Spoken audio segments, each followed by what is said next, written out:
Country के कई हिस्सों की तरह कश्मीर घाटी में भी अंडों के एक पर्टिकुलर ब्रांड के लिए कहा जा रहा है कि इसमें कार्सिनोजेनिक केमिकल्स हो सकते हैं जो ह्यूमन कंजप्शन के लिए काफ़ी डेंजरस माने जाते हैं। यहाँ तक कि अगर कंटिन्यू इसे लोग कंज्यूम करें तो कैंसर तक होने का खतरा है। और हालांकि अब फूड एंड सेफ्टी डिपार्टमेंट की तरफ से इसको लेकर अंडों के सैंपल्स उठाना कश्मीर में, श्रीनगर में जगह जगह पर शुरू कर दिया गया है। लेकिन लोग कश्मीर के इसको लेकर बहुत ज़्यादा तशवीश में इसलिए नज़र आ रहे हैं क्योंकि एक तो कश्मीर में ज़्यादातर लोग नॉन-वेज ही खाते हैं, अंडे बहुत खाना पसंद करते हैं, मीट, मछली ये सब खाते हैं। और कश्मीर में कुछ महीने पहले ही जुलाई, अगस्त, सितंबर में एक बड़ा जो है रॉटन और अनहाइजीनिक मीट का स्कैंडल सामने आया था। और कुछ ही महीनों के दौरान 12,000 केजीज़ तक जो है अनहाइजीनिक और वो रॉटन मीट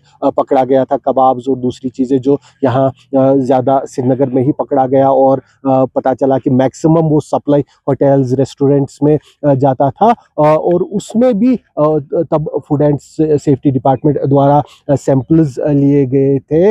और उसमें जो है टेस्टिंग जो लैब की रिपोर्ट्स आई थी उसमें भी कई सैंपल्स में कार्मोजाइन और टेट्राजाइन जैसे हार्मफुल केमिकल्स देखे गए थे। और उसके बाद कई सारे सवाल अभी भी लोगों के दिमाग में गूंज रहे हैं कि क्या वो सप्लाई चेन पूरी तरह से अब बंद हो गई है? वो सप्लाई कहाँ से आ रही थी जो कश्मीर में इतना सारा हज़ारों केजीज़ वो अनहाइजीनिक या रॉटन मीट पहुँच रहा था?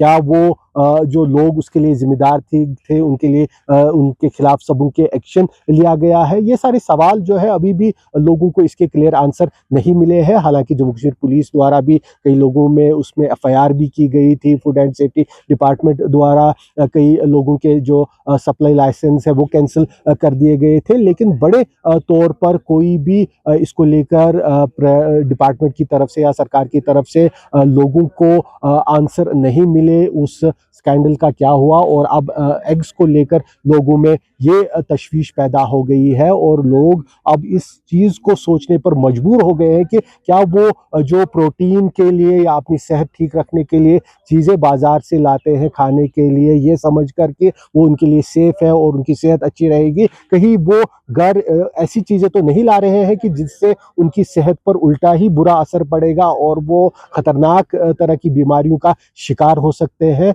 आप इस बारे में क्या सोचते हैं? कमेंट्स में ज़रूर बताइएगा।